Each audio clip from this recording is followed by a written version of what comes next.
তোমাদের সকলকে আবারও স্বাগত জানিয়ে আজকের গল্প পাঠ শুরু করছি। আজ তোমাদের যে ছোট গল্পটি পড়ে শোনাবো তার নাম নতুন পাতা। লিখেছেন প্রতিভা বসু।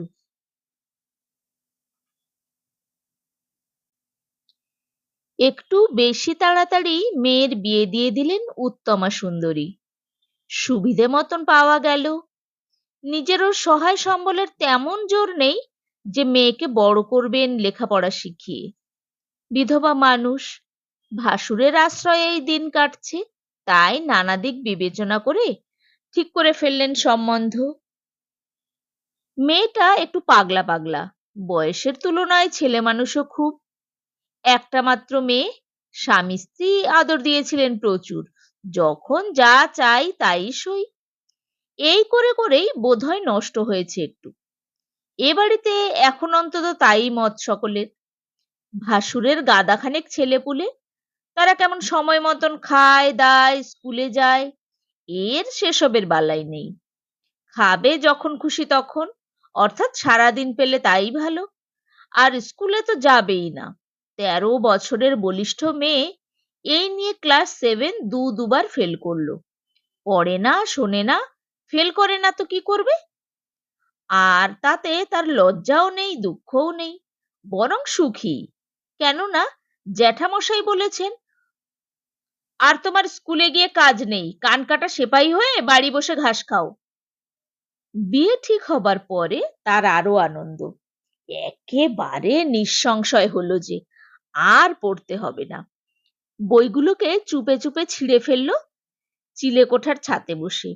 মনে মনে অনেক সুখের কল্পনা করতে লাগলো, চুরি করে আচার খেতে খেতে।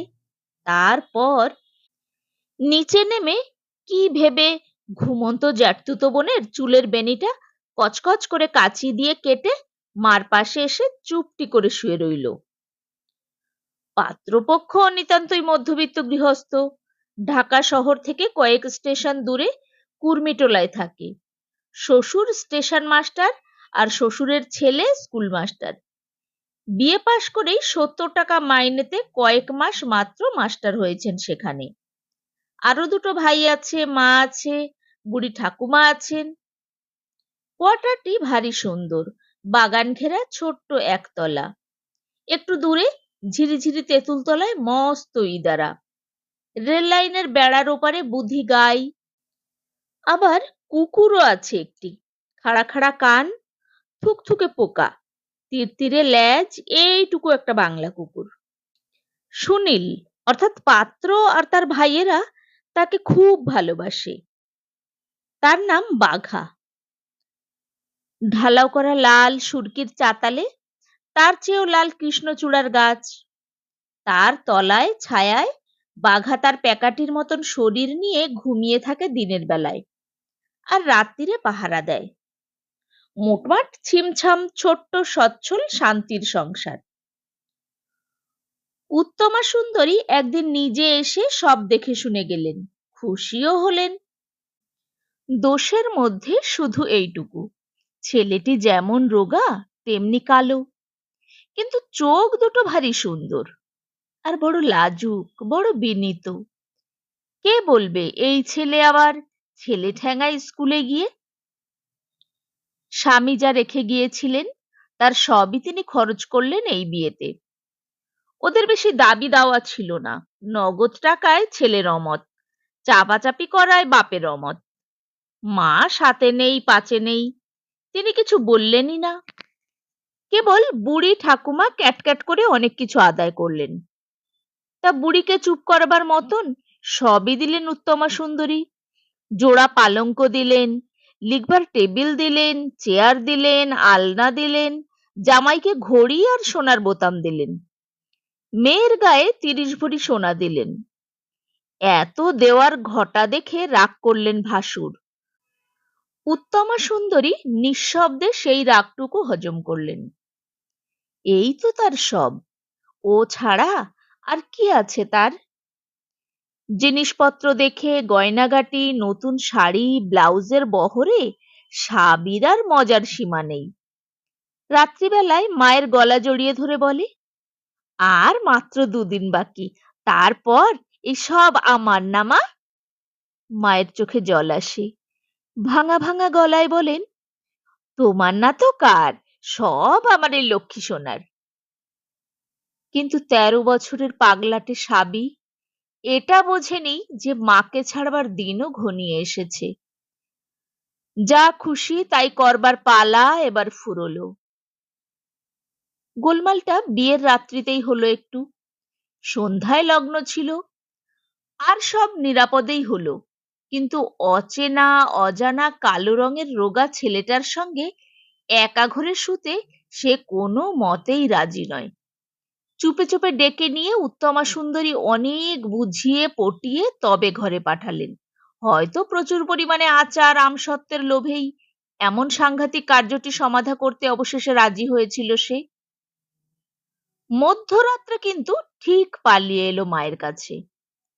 বাড়ির লোকেরা পরের দিন সকালে ফিসফাস করলো, এরকম একটা নির্বোধ মেয়েকে এতটুকু বয়সে বিয়ে দেওয়াই অন্যায় হয়েছে উত্তমার। উত্তমা সুন্দরী ম্লান মুখে চুপ। এমন কি বা ছোট, ১৩ বছর পূর্ণ হয়ে প্রায় ১৪ হতে চলল, দেখতে শুনতে মনে হয় ১৬। জামাইয়ের মুখ যেন থমথমে দেখালো।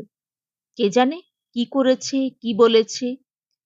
শঙ্কিত প্রাণে সারাক্ষণ মেয়েকে একথা ও কথা সে কথা দিয়ে কেবলই উত্তমা সুন্দরী বোঝালেন যে এই রোগা কালো রঙের ছেলেটি এখন তার সব। বাসি বিয়ের দিন অসুবিধে নেই, মায়ের গলা জড়িয়েই রাত কাটলো। আর মা সারা রাত ব্রহ্মা বিষ্ণু মহেশ্বর সিদ্ধিদাতা গণেশ মা লক্ষ্মী মা কালী ৩৩ কোটি দেবতার পায়ে মেয়ের সুমতির জন্য প্রার্থনা জানালেন। কাকস্য পরিবেদনা। পরের দিন দুপুরের গাড়িতে যাবার সময় একেবারে হুলস্থুল। কি কান্নাই যে কাঁদলো তার ঠিক নেই। না যাবার জন্য কি কাণ্ডই যে করলো তারও ঠিকানা নেই। যতই ছেলে মানুষ থাকুক, যতই পাগলাটে হোক, সত্যি সত্যি নির্বোধ তো আর নয়। তাই এরকম একটা অনর্থ করতে পারে বিয়ের ব্যাপারে, সেটা উত্তমা সুন্দরীর মাথাতেই আসেনি। অগত্যা তিনি সঙ্গে গেলেন, কিন্তু এই করারে যে কুর্মিটোলা স্টেশনে তিনি নামবেন না, তার আগের স্টেশন তেজপুরে নেমে থাকবেন। সেখানে তার ছোট বোন আছেন, তার বাড়িতে থাকবেন। পরের দিন সকালে দুজনে মিলে গিয়ে তাকে দেখে আসবেন। সাবি রাজি হলো তাতেই। একদম মা ছেড়ে যাবার চাইতে এটা ভালো। তেজপুর স্টেশনে অবশ্যই আর এক পশলা কান্নাকাটির ধুম হলো। শ্বশুর বাড়ির লোকেদের মুখে বিরক্তির রেখা কুঞ্চিত হতে দেখলেন উত্তমা সুন্দরী। ভয়ে বুক কাঁপল তার। সুনীলদার বাড়িতে এসে এতগুলো অচেনা লোকের মধ্যে কয়েকদিন লজ্জায় ভয়ে চুপচাপ থাকলো সাবি। মায়ের শেখানো মতন গুরুজনদের প্রণাম করলো, শান্ত হয়ে বসে থাকলো। সমবয়সী ছোট দেবরটি যখন ভাব জমাতে চেষ্টা করলো, তখন খুশিও হলো একটু।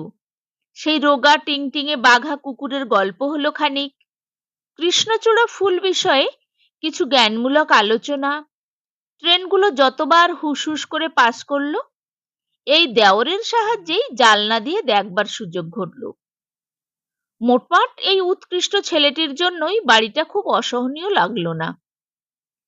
কোনো এক রাত্রে সুনীল করুণ গলায় জিজ্ঞাসা করলো, আমাকে কি তোমার একটুও ভালো লাগে না? অনেক দূরে খাটের ওই প্রান্তে রোজের মতোই দেওয়ালে মিশে গিয়ে সাবি জানালো, না। কেন? তুমি দেখতে বিচ্ছিরি। সুনীল ব্যথিত হয়ে চুপ করলো। একটু পরে আবার বলল, আমাদের বাড়ির কাউকেই কি তোমার ভালো লাগে না? না, সবাই বিচ্ছিরি, রঞ্জন ছাড়া। একটু চুপ করে থেকে, আর নেড়িকুত্তাটার নাম কেন বাঘা রেখেছ? ওটার নাম ঘিয়ে ভাজা। সুনীল চুপ। ২২ বছরের অপাবৃদ্ধ মফস্বলের ছেলে, ভীরু ভীরু মনে থরথর বুকে কত কিছুই ভেবেছিল। সাবির সুন্দর মুখখানা দেখে কি মনে হয় সে এত নিষ্ঠুর, এত নির্বোধ? হঠাৎ জিজ্ঞাসা করে, তোমার বয়স কত? 12, 13, 14, 15, 16, 17। লেখাপড়া শিখেছ? 7 এ উঠে 5, 6, 7, 8, 9, 10 বার ফেল করেছি। তোমার কি? না, আমার আর কি। রঞ্জনকে বুঝি এই জন্যই খুব পছন্দ হয়েছে। কেন? সেও কি ফেল মারে? সদা সর্বদাই। তাই ভালো। একটু পরে সুনীল আবার বলল, অত দূরে শুয়ে আছো কেন? আমার ইচ্ছে। আচ্ছা, তুমি ভূত দেখেছ? ভূত? কেরোসিনের লণ্ঠন কমানো ঘরের দেওয়ালে দেওয়ালে বড় বড় চোখ করে তাকালো সাবি। কেন? ভূত আছে নাকি এখানে? অনেক। শাকচুন্নি, কন্দকাটা আর তিনঠেঙি তো সর্বদাই ওই জানলাটার কাছে ঘোরাফেরা করে। অ্যাঁ? হ্যাঁ। স্প্রিং এর মতন ছিটকে এসে সাবি সুনীলের বুকের কাছে মুখ লুকোলো। সুনীল তার পিঠের উপরে সন্তর্পণে হাত রেখে বলল, এবার আর কিছু ভয় নেই। আমার কাছে এলেই ভূতেরা পালিয়ে যায়। সাবির আর সাড়া শব্দ নেই। পরের দিন সন্ধে হতেই ঘুরঘুর করতে লাগলো শাশুড়ির পেছনে, আর রাত্রিরে ঠিক গিয়ে তার বিছানায় শুয়ে রইল শ্বশুরের জোড়া বালিশে মাথা দিয়ে আরাম করে। সবাই অবাক। রঞ্জন বলল, হ্যাঁ মা, বৌদি যে আজ আমাদের সঙ্গে শোবে। আমাদের সঙ্গে শোবে কি? যত সব অনাচ্ছিষ্টি কাণ্ড। ও বউ, বউ! সাবি ঘুমিয়ে কাদা। কখন যে সে এসে শুয়েছে কে জানে। শাশুড়ি বিরক্ত হয়ে জোরে জোরে ঠেলা দিতেই সে উঠে বসে চোখ মুছতে লাগলো। তারপরেই, ওরে বাবারে, ভূত রে বলে আঁকড়ে ধরল শাশুড়িকে। আমি ও ঘরে শোবো না, ওই ঘরে ভূত আছে। তোমার মুন্ডু, গজগজ করলো শাশুড়ি। শ্বশুর বললেন, থাক না, শুয়েছে শুক না, ছেলে মানুষ, মা ছেড়ে এসেছে। ছেলে মানুষ না হাতি। লাগোয়া ঘর থেকে খেকিয়ে উঠলেন ঠাকুমা। 18 বছরের ঝানু মেয়ে, ঢং দেখো না। হতো আমাদের কাল, ঠোনা মেরে গালের চামড়া ছিঁড়ে দিত। দাও, উঠিয়ে দাও। অসভ্য বউ, বলা নেই কওয়া নেই, শ্বশুর শাশুড়ি রইল কোথায় পড়ে? সাত তাড়াতাড়ি খেয়ে শুলো এসে। মা কি এইটুকু শিক্ষাও দেয়নি? ভদ্রলোকের মেয়ের এ কি ব্যবহার? থাক মা থাক। শ্বশুর আবার একটা দুর্বল চেষ্টা করলেন প্রতিবাদ করতে। রাত করে আর ঝামেলা বাড়িও না। শাশুড়িও যে একটু রাগ করেননি তাও নয়। এই কয়েকদিনের ব্যবহারে মোটেও খুশি হননি তিনি। বউ যেন বউই নয় মোটে, যেন কেমন তর। মাথার কাপড় তো অর্ধেক সময় থাকেই না, সরম ভরমের বালাই নেই। সারা দিন রোগা কুকুরটাকে নিয়ে ঘাটাঘাটি, রঞ্জনের সঙ্গে হাতাহাতি। এর মধ্যেই কবার দরজা খুলে লাইনের ধারে চলে গিয়েছে ট্রেন দেখতে। কড়া গলায় ধমক দিলেন তিনি, যাও সৌগিয়ে, সারাদিন খেটে খুটে শুতে এলাম, আর যত সব আপদ এসে জুটলো, যাও। ধমক খেয়ে জল ভরা চোখে আস্তে আস্তে উঠে গেল সাবি। চুপচাপ নিজের ঘরে বসে সবই শুনছিল সুনীল। তার ভূতের ভয়ের কৌশলটাই যে সাবিকে এই কষ্টটা দিল, এটা ভেবে মনটা ভারী খারাপ হয়ে গেল। সাবি আসতেই তার ফুটফুটে ফর্সা নরম হাতখানি নিজের কালো রোগা হাতের মুঠোয় তুলে নিল। আমার জন্যই এই বকুনিটা খেলে তুমি। সত্যি বলছি, ভূত টুত এই ঘরে কিচ্ছু নেই। আমি তোমাকে, যাও বলে একটা ঝাপটা মেরে সুনীলকে চেয়ার থেকে উল্টে ফেলে গনগনিয়ে আছাড় খেয়ে পড়ল মেঝেতে। কান্নার বেগে তার পিঠ ফুলে ফুলে উঠতে লাগলো। সুনীল নিজেকে সামলে উঠে বসলো কোনো রকমে। ভারী রাগ হলো তার। হলোই বা 22 বছর বয়স, একটা স্কুলের মাস্টার না সে? বিএ পাশ করেছে না? একটা পজিশন আছে না? ফট করে আলো নিভিয়ে অন্ধকার করে দিল ঘর। তারপর জোড়া খাটে উঠে শুলো আরাম করে। কিন্তু ঘুম এলো না। কেন এলো না কে জানে। অন্ধকারে তাকিয়ে তাকিয়ে কিসের অপেক্ষায় দুরু দুরু করতে লাগলো বুক। মফস্বলের বাড়ি, অন্ধকার ও সাংঘাতিক অন্ধকার, চোখ চলে না। মেঝেতে শুয়ে মেয়েটা করছে কি? এত অন্ধকারে সুনীলের নিজেরই তো ভয় করছে। ডাকবে নাকি উপরে উঠে শুতে? পরের মেয়ে, শেষে কি ঠান্ডা ফান্ডা লেগে মরবে নাকি? মরুক, আমার কি। ডাকতে গেলেই যেন সে আসবে। ৭-৫ ভাবতে ভাবতে একটু ঘুমিয়ে পড়েছিল বোধহয়। সহসা বুকের কাছে একটি উত্তপ্ত নিঃশ্বাসের ওঠা পড়ায় চমকিত হলো সে। সব রাগ ভুলে গিয়ে সুনীলের একটা অদম্য ইচ্ছে হলো তার গায়ে একটু হাত ছোঁয়াতে। কিন্তু ভয়ে কাটা হয়ে রইল, পাছে আবার রাগ করে সে সরে যায়। পরের দিন সকাল থেকে আর সাবির পাত্তা নেই। সঙ্গে সঙ্গে নেড়ি কুকুরটাকেও দেখা যাচ্ছে না কোথাও। খোঁজ খোঁজ খোঁজ, চুপ চুপ। কি লজ্জা, কি লজ্জা!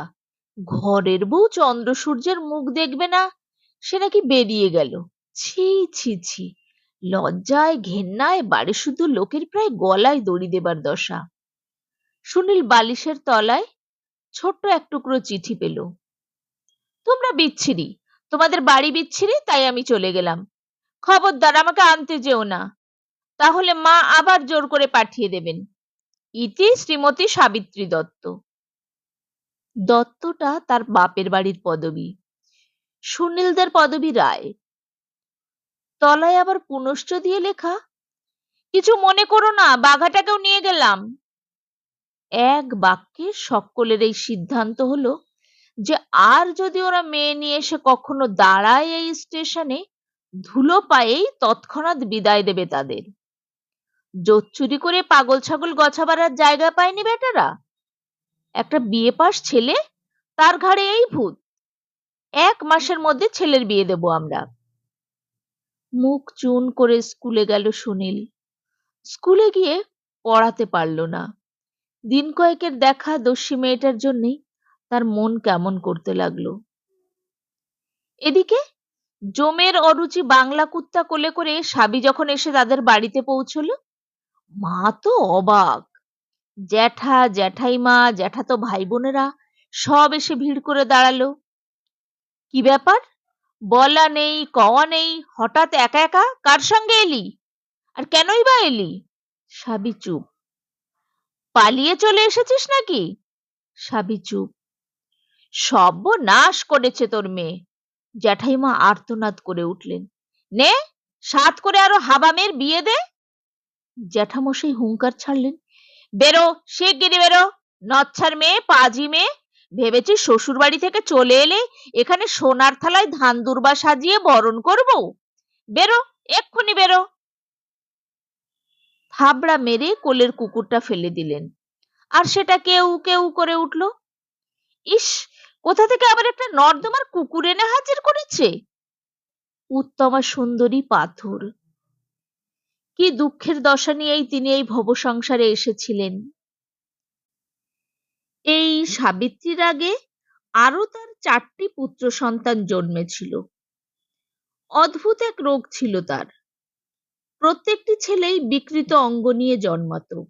১-১.৫ বছরের হয়ে মারা যেত শেষে। কত ডাক্তার, কত কবিরাজ, কত সাধু, কত সন্ন্যাসী, চিকিৎসা করাতে আর বাকি রাখেননি তার স্বামী। কিন্তু এর কোনো সঠিক কারণ ডাক্তারেরা নির্দেশও করতে পারেননি, সারাতেও পারেননি। আবার যখন এই মেয়ে পেটে এলো, চেষ্টা করেছিলেন নষ্ট করে ফেলতে, শেষ পর্যন্ত পারেননি। তারপর যখন এক মাথা কালো চুল আর এক মুঠো জুঁই ফুলের মতন চেহারা নিয়ে জন্মালো, কি আনন্দ! এই সন্তানেরই নাকি তিনি অনিষ্ট কামনা করেছিলেন। ছি ছি, ভাবতেও শিহরিত হয়ে উঠেছেন। মেয়ে বুকে নিয়ে বুক জুড়লো বটে, কিন্তু তার ৬ বছর না পুরতেই বিধবা হলেন তিনি। সেই থেকে তো চলছে এর দুয়ার আর তার দুয়ার। বড় ভাইজির কাছে ছিলেন বছর খানেক। হাতে টাকাও ছিল তখন, অসুবিধা ছিল না। তারপরে নিয়ে এলেন বড়দা, রইলেন সেখানে পুরো 3 বছর। ছোট ভাই থাকে নাগপুরে, সেখানে বছর দেড়েক। তারপর একেবারে রিক্ত হস্ত হয়ে ভাসুরের কাছে। কিছু গয়না আর লাইফ ইন্স্যুরেন্সের 1000 টাকায় হাত দেননি এতকাল, তাও তো শেষ হয়েছে এই মেয়ের বিয়েতে। উত্তমা সুন্দরী কতক্ষণ থ হয়ে দাঁড়িয়ে থেকে হঠাৎ ছুটতে এসে পাগলের মতন এলোপাথাড়ি কিল চড় ঘুষি চালালেন মেয়ের পিঠে। জ্যাঠামশাই প্রজ্বলিত চোখে চলে গেলেন। ভাই বোনেরা হ্যাঁ হ্যাঁ করে হাসতে লাগলো। জ্যাঠাইমা রান্নাঘরে ঢুকলেন। কেবল কুকুরটাই এই অত্যাচারের বিরুদ্ধে ঘেউ ঘেউ করে প্রতিবাদ জানাতে লাগলো ক্রমাগত। দুপুরে চোখের জলে ভেসে একখানা সুনীলকে আর একখানা সুনীলের মাকে চিঠি লিখলেন উত্তমা সুন্দরী। তার মেয়েকে যেন তারা ক্ষমা করেন, বোকা নির্বোধ বলে ঠেলে না দেন। তিনি নিতান্ত নিঃসহায় বিধবা, অন্তত তার উপরে দয়া করেও যেন এবারের মতন মার্জনা করেন। তাদের চিঠি পেলেই মেয়েকে দিয়ে আসবেন তিনি নিজে গিয়ে। কয়েকদিন পরে জবাব এলো 2 ছত্র। সুনীলের মার কাছ থেকেও না, সুনীলের কাছ থেকেও না। লিখেছেন সুনীলের বাবা নিজে। দুঃখিত, এই বেরিয়ে যাওয়া বউ আর আমরা ঘরে তুলতে পারবো না। কেননা ছেলে নিজেই বলেছে এই বউ যদি আবার এ বাড়িতে ঢোকে কখনো, তাহলে সেই বাড়ি ছেড়ে চলে যাবে। তাছাড়া শিগগিরই আমরা মনের মতন পছন্দ মতন আরেকটি পাত্রে স্থির করছি। ব্যাস, চুকলো। উত্তমা সুন্দরী ঘরে খিল দিয়ে 2 দিন কাঁদলেন, 3 দিন খেলেন না। ভাসুরের মুখ থমথমে হয়ে রইল। জ্যাঠাইমা পাড়ায় ঘুরে জানিয়ে এলেন, এই ভবিষ্যৎবাণী তিনি আগেই করেছিলেন। তারপর আবার কয়েকদিন পরে ঠিক হয়ে গেল সব। সবাই মেনে নিল সাবিকে। সে আগের মতোই স্বাধীন ইচ্ছায় ঘুরতে ফিরতে লাগলো। 1 মাস যেতে না যেতেই সকলেই ভুলে গেল যে সাবির আবার একটা বিয়ে হয়েছিল মাঝখানে। বরং ভালোই হলো, আইবুড়ো নামও ঘুচলো, আবার মায়ের বুক খালি করেও গেল না। কোথায় যেন একটা নিশ্চিন্ততাও অনুভব করলেন উত্তমা সুন্দরী। কপালে সিঁদুর নাইবা থাকলো, ঘন ভ্রমর কৃষ্ণ আঙ্গুরের মতন থোকা থোকা চুলের মাঝখানকার সরু সাদা সিথিতে লাল টুকটুকে রেখাটি কিন্তু জলজল করতে লাগলো সাবির। যত পাগলামিই করুক, স্নানটি করে চুলটি আঁচড়ে এদিকে ওদিকে তাকিয়ে চুপে চুপে ঠিক চিরুনির ডগায় সিঁদুর নিয়ে রোজ এই রেখাটি আঁকে সে। আর আঁকতে আঁকতে একখানা কালো আর লাজুক মুখ হঠাৎ করে ভেসে ওঠে চোখে। বুকের ভেতরটা একটা নাম না জানা অনুভূতিতে কাঁপতে থাকে অনেকক্ষণ ধরে। এমনিতেই বাড়ন্ত, বিয়ের জল গায়ে লেগে বোধহয় আরো বেড়ে উঠল কচি লাউ ডাঁটার মতন। শরীর পুরন্ত হলো, রংটা টুকটুকে হলো। আর যেটা সবচেয়ে আশ্চর্য, পাড়ায় পাড়ায় ঘুরে বেড়ানো নিজে থেকেই কমে গেল তার। দলের সর্দারনি হয়ে ফোঁপর দালালি আর ভালো লাগে না। দস্যিপনা শিথিল হলো। ভাই বোনেরা স্কুলে গেলে, জ্যাঠামশাই অফিসে গেলে, মা জ্যাঠাইমা দুপুরে ঘুমোলে, সে একা একা এঘর ওঘর করে। চিলেকোঠির ছাতে গিয়ে চুপচাপ বসে থাকে। আবার কখনো কখনো ভীষণ লুকিয়ে ভয়ঙ্কর চুপে চুপে কোনো নিভৃত কোণে বসে দোয়াত কলম আর বিয়েতে পাওয়া নতুন চিঠির কাগজ নিয়ে কি যেন লেখে হিজিবিজি। টুক করে একটা পাতা পড়ার শব্দ হলেও চমকে উঠে সেই লেখা পাতাটি ছিঁড়ে ফেলে। এর মধ্যেই একদিন তেজপুরের মেসোমশাই হন্তদন্ত হয়ে এসে খবর জানালেন, আরে তোমরা করছোটা কি? মাস্টার বাবু যে তার ছেলের বিয়ে দিচ্ছেন আবার। সব ঠিক, মেয়েও আমাদের চেনা। বাড়িতে তাই নিয়ে মহা হইচই পড়ে গেল। জ্যাঠা বললেন, নালিশ করবো, ইয়ে নাকি চালাকি পেয়েছে, খোরপোশ দিতে হবে না। জেঠি বললেন, মেয়ে নিয়ে গিয়ে হাজির হও, দেখি না কেমন না নিয়ে পারে। উত্তমা সুন্দরী কেবল চোখের জল মুছতে লাগলেন ঘন ঘন। শেষ পর্যন্ত কিছুই কার্যকরী হলো না। বাগাড়ম্বরই সার হলো। স্নান করে রোজের মতন সিঁথিতে সিঁদুরের রেখাটি আঁকতে গিয়ে আজ হাত কাঁপল সাবির। আয়নায় তাকিয়ে দেখল তার চোখ ভরা জল। কেমন একটা কষ্টে গলা বুক ভারী হয়ে উঠেছে। সেদিন দুপুর নির্জন হলে হাত বাক্স থেকে একটা টাকা নিয়ে চুপচাপ বেরিয়ে পড়ল সে কোম্পানি বাগানের আঁকাবাঁকা পথ ধরে। আম বাগান ছাড়িয়ে সরকার বাড়ির পেছন দিয়ে মহিলা সমিতির কাঁচা ঘর ডিঙিয়ে সোজা বড় রাস্তায় এসে সে হাঁপ ছাড়ল। কত দিন বেরোয় না, আজ অনেক দিন পরে খোলা রাস্তায় দাঁড়িয়ে বেশ লাগলো তার। বাঘাটা পেছন পেছন এসেছিল, দু চারবার ঢিল ছুটতেই পালিয়ে গেল। ভীষণ রোদ চড়েছে মাথার উপরে, রাস্তাঘাটও নির্জন। নবাব বাড়ির কাছাকাছি বড় গাব গাছটার তলায় এসে একটু গা ছমছম করলো। ভয় ডর তার কুষ্টিতে নেই, আর এসব রাস্তা তো হাতের তেলো, কিন্তু ভূতের ভয়ে সে ভারী কাতর। ধীরে ধীরে রমনার রাস্তা বেয়ে পল্টন মাঠ ছাড়িয়ে লেভেল ক্রসের কাছে এসে রেল লাইন ধরে স্টেশনে এলো সে। রাত দিন গাড়ি যাচ্ছে তেজপুর কুর্মিটোলা। পুরো 1 ঘন্টারও রাস্তা নয়, 50 মিনিট লাগে সব শুদ্ধ। 6 আনার টিকিট। একখানা টিকিট কেটে 3rd ক্লাস মেয়ে কামরায় চুপচাপ উঠে বসলো। আর উঠে বসা মাত্রই হুইসেল বাজলো, নিশানা উড়লো, আর ভালো করে স্টার্ট দিতে না দিতেই হুশ করে এসে গেল কুর্মিটোলা। স্টেশনের উল্টো দিকের দরজা খুলে নেমে মাথায় এক গলা ঘোমটা টেনে দিয়ে আরো দুটো লাইন পার হয়ে এপাশে এসে দাঁড়ালো সাবি। মাত্র 15 দিনের বসবাসের স্মৃতি বেশ স্পষ্ট মনে আছে তার। ওই তো দূরে স্টেশন মাস্টারের কোয়ার্টার, ওই তো ইদারা, ওই তো জামা কাপড় শুকোচ্ছে তাদের। ধুতিটা কার?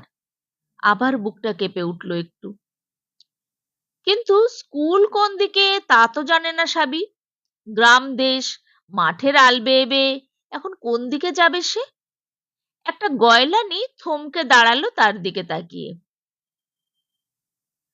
আমাকে বিদ্যাপতি হাই স্কুলটা দেখিয়ে দিতে পারো? সাবির আবেদনটা তাকেই জানালো। গয়লানি ঘাড় নাড়লো, তারপর বলল, তোমাকে যেন চেনা চেনা লাগছে গো। আমাকে কোত্থেকে চিনবে? আমি হলুম গিয়ে বিদেশি। বিদেশি? কোথায় থাকো? তেজপুরে, তাও আমার বাড়ি নয়, দিদির বাড়ি। ও, তেজপুর। তো এখানে স্কুলে যাচ্ছ কেন মেয়ে মানুষ? সাবি চিন্তা করলো একটু, তারপর বলল, বড় বিপদে পড়েছি কি না। আমার দিদির খুব অসুখ বেড়েছে। জামাইবাবু এখানকার স্কুল মাস্টার, খবর দিতে এসেছি বাড়িতে আর কোনো পুরুষ নেই কি না। ও, তবে তো ভারী মুশকিল। এসো, পা চালাও, আমি ওদিকেই যাচ্ছি। বেশি দূর নয়, একটা মাঠ পেরিয়েই মস্ত চালাবাড়ি। দূর থেকেই গোলমাল কোলাহলে বোঝা গেল, হ্যাঁ, এটা স্কুলই বটে। গয়লানি চৌকিদারকে ডেকে দিয়ে চলে গেল নিজের পথে। সাবি চৌকিদারের হাতে 2 আনা পয়সা গুঁজে দিয়ে বলল, শিগগির সুনীল মাস্টারকে একটা খবর দিয়ে দাও তো দারোয়ান বাবু, বলো যে বাড়িতে ভারী বিপদ। না না, আমার কথা কিছু বলতে হবে না, শুধু তাকে একবার গিয়ে নিয়ে এসো ক্লাস থেকে। আরো 2 আনা গুঁজে দিল হাতে। 2 আনাতেই যথেষ্ট গলে গিয়েছিল চৌকিদার। তার উপরে দারোয়ান বাবু শুনে তো আত্মহারা। আবার তার উপরে আরো 2 আনা। এক দৌড়ে সে গিয়ে ডেকে নিয়ে এলো তাকে। আর হন্তদন্ত হয়ে ঘাম মুছতে মুছতে সুনীল এসে সাবিকে দেখে তো একেবারে থ। সাবি চোখ নামিয়ে নিল। হঠাৎ কেমন জানি লজ্জা করলো একটু। তুমি এখানে? সুনীলের মুখ থেকে খসে পড়ল শব্দ দুটি। তা কি করব? অভিমানে ভারী হলো সাবির গলা। তোমরা তো আমাকে বাড়িতেই ঢুকতে দেবে না। না করেছি কখনো? হ্যাঁ। কবে? তোমার বাবা তো লিখেছিলেন আমি এলেই তুমি বিভাগী হয়ে চলে যাবে। কেন? আমি কি করেছি? দুপুরের রৌদ্র ঝলসিত সুন্দর একখানা মুখ। এই মুখখানা কতদিন কত সময়ে মনে পড়েছে সুনীলের। বুকের কাছে তার ভয় পাওয়া উষ্ণ নিঃশ্বাসটুকু অনুভব করতে করতে কত বুক কেঁপেছে। চুপচাপ তাকিয়ে রইল সে। তারপর সহসা সচকিত হয়ে বলল, একটু দাঁড়াও, আমি আসছি। ক্লাসে ছুটি নিয়ে আবার মুহূর্তে ফিরে এলো সে। তারপর হাঁটতে হাঁটতে পোড়া মন্দিরের ভাঙা বটগাছের নিভৃত ছায়ায় এনে বসালো স্বামীকে। এক্কেবারে নিভৃত নির্জন জায়গা। চারিদিকে তাকালে জনমনীষীর চিহ্ন নেই, কেবল হলদে ফুল সর্ষে ক্ষেতের ঢেউ। পকেট থেকে রুমাল বার করে কোলের উপর ছুঁড়ে দিয়ে বলল, মুখটা মোছো, কত ঘেমেছো। আবার ঢাকা থেকে পালিয়ে এসেছো বুঝি? কেন আসবো না? তা কেন আসবে? তুমি কেন বিয়ে করবে? বিয়ে? মুখটা শুকিয়ে গেল সুনীলের। একটুক্ষণ জবাব দিল না। তারপর বলল, তুমি তো আর আমাকে চাও না। বিয়ে করি বা না করি? না। কি না? তুমি বিয়ে করবে না। করলে ক্ষতি কি? আমি ঢিল ছুড়ব। হেসে ফেলল সুনীল। কাকে?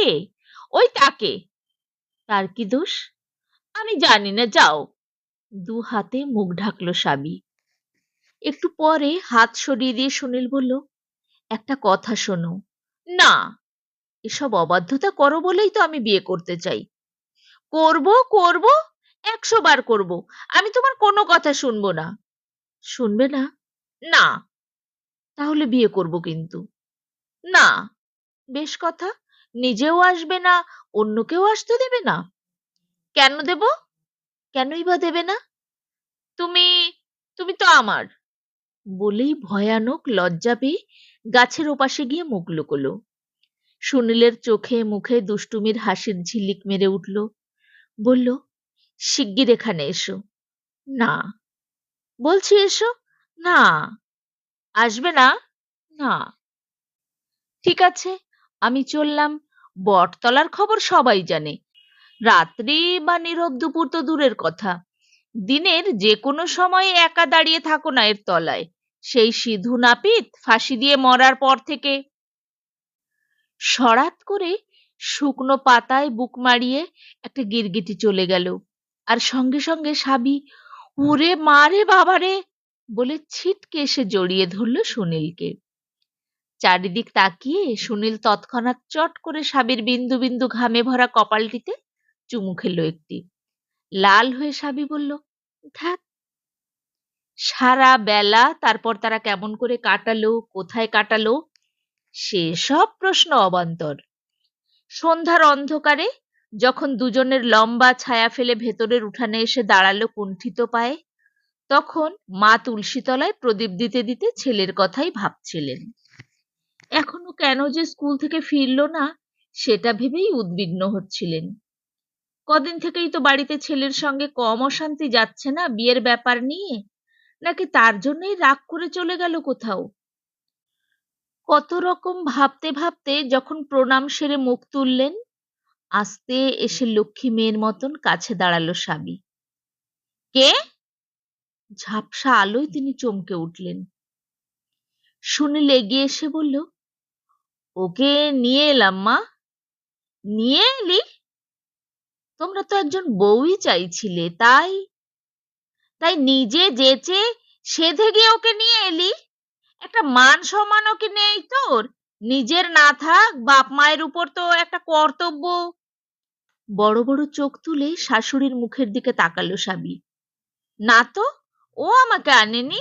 আমি তো নিজে এসেছি, পালিয়ে এসেছি দুপুরবেলা। সুনীল চকিত হলো। সুনীলের মা তাজ্জব।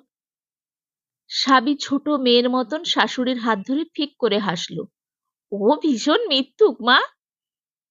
আরো কিন্তু অনেক মিথ্যে কথা বলবে বলে ঠিক করে এসেছে। মা ছেলের দিকে তাকালেন। সুনীল নত দৃষ্টিতে চুপ। হঠাৎ একখানি জিভ কাটলো সাবি। এ মা, তোমাকে নমস্কারই করিনি এতক্ষণ পর্যন্ত। খপ করে শাশুড়ির পায়ে নরম হাতটা বুলিয়ে নিল একটু। শাশুড়ি কঠিন হয়ে পা সরিয়ে নিতে গিয়েও হঠাৎ হেসে ফেললেন। তারপর ওর না আছড়ানো মাথায় এলোমেলো চুলের ঝুঁটি ধরে নেড়ে দিয়ে বললেন, যা, ঘরে যা, আর কোনোদিন যদি পালাস তখন দেখিস। নির্লজ্জের মতন অসংকোচে ঘরে যেতে যেতে স্বামী বলল, কেবল একদিন গিয়ে তোমাদের ঘিয়ে ভাজাটাকে নিয়ে আসতে হবে। এতক্ষণ তোমরা শুনছিলে প্রতিভা বসুর লেখা ছোট গল্প নতুন পাতা। গল্পটি কেমন লাগলো তোমাদের? চটপট কমেন্ট বক্সে লিখে ফেলো। গল্পটি যদি ভালো লাগে লাইক দিতে আর শেয়ার করতে ভুলো না। আর আমার গল্প পাঠ যদি তোমাদের ভালো লেগে থাকে তাহলে অবশ্যই আমার চ্যানেলটিকে সাবস্ক্রাইব করো। আমার চ্যানেল সাবস্ক্রাইব করলে পরবর্তীতে আমি যে গল্পই পোস্ট করব সেটা তৎক্ষণাৎ পৌঁছে যাবে তোমার ফোনে।